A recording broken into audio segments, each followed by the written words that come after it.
E aí, pessoal, tudo bem? Nós vamos começar uma série de aulas. Nós vamos começar o Estatuto da Metrópole. E nesta primeira aula eu falarei um pouquinho sobre os antecedentes e os fundamentos constitucionais dessa lei tão importante para o nosso direito urbanístico brasileiro.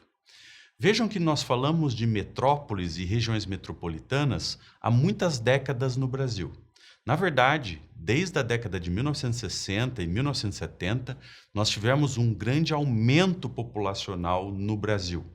E isso levou ao inchaço das nossas cidades, à criação de grandes núcleos urbanos, passando-se aí a falar cada vez mais de metrópole e também de região metropolitana.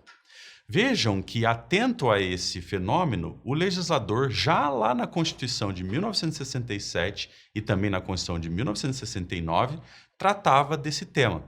Nós tínhamos nessas constituições a previsão de regiões metropolitanas. No entanto, nessas constituições anteriores, essas regiões metropolitanas eram instituídas por lei da União. Vejam o que dizia o artigo 164 da Constituição de 69. A União, mediante lei complementar, poderá, para a realização de serviços comuns, estabelecer regiões metropolitanas constituídas por municípios que, independentemente de sua vinculação administrativa, façam parte da mesma comunidade socioeconômica. Então vejam que interessante, a Constituição de 69 já trazia um artigo falando sobre a instituição de região metropolitana, mas naquela época a competência era da União. Com base nessa competência, pessoal, em 1973, o Congresso aprovou a Lei Complementar número 14, criando 9 regiões metropolitanas, a de São Paulo, Belo Horizonte, Porto Alegre e também as de Curitiba, Salvador, Recife, Fortaleza e Belém.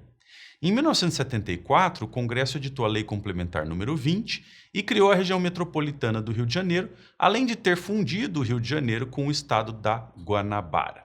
Então vejam que na década de 70 o Congresso teve um papel importantíssimo na instituição das regiões metropolitanas. Com a Constituição de 1988, as competências foram modificadas. Vejam que na Constituição de 88 nós temos 2 artigos muito importantes para essa matéria. Em primeiro lugar, temos o famoso artigo 24, inciso 1º e parágrafo 2º, que dá à União a competência para editar normas gerais de direito urbanístico, deixando-se aos estados a competência para a suplementação normativa.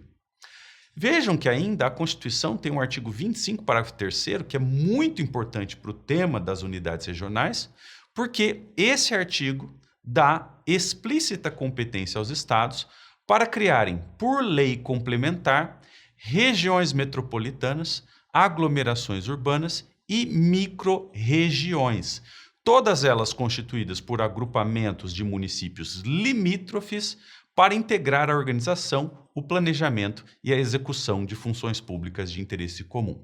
Então vejam, pessoal, que a Constituição de 88 mudou um pouco esse cenário sobre as unidades regionais. Porque, de acordo com a nossa Constituição vigente, a competência para instituir as unidades regionais é dos Estados federados. Então, embora a União tenha uma competência para normas gerais de direito urbanístico, na verdade, a competência específica para unidades regionais é dos Estados federados. Eu gostaria de explorar um pouquinho aqui com vocês o artigo 25, parágrafo 3º da Constituição de 88, que é muito importante para nós compreendermos posteriormente o Estatuto da Metrópole. Vejam que esse artigo 25, parágrafo 3º, tem 5 aspectos extremamente relevantes. Em primeiro lugar, esse artigo trata de 3 espécies de unidades regionais.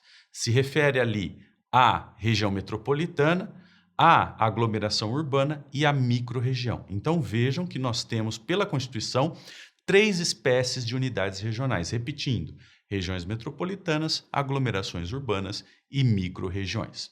Em segundo lugar, como eu já disse, esse artigo 25, parágrafo 3º, dá aos Estados federados a competência para instituir essas unidades regionais. A União não tem mais essa competência, tá certo? Em terceiro lugar, esse artigo prevê a reserva de lei complementar. Não é possível criar unidade regional por ato infralegal, nem mesmo por lei ordinária.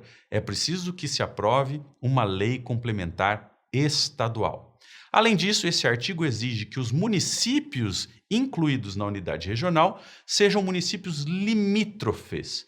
Eu não posso incluir na mesma unidade regional municípios que não tenham contato territorial algum, tá certo? E por fim, vejam que esse artigo é muito importante para nós, porque ele aponta que a unidade regional é criada para viabilizar a organização, o planejamento ou a execução das funções públicas de interesse comum. Então, notem que o grande fundamento do Estatuto da Metrópole é o artigo 25, parágrafo 3º, e nas próximas aulas, portanto, nós vamos ver em detalhes o Estatuto e todos esses conceitos que eu mencionei aqui.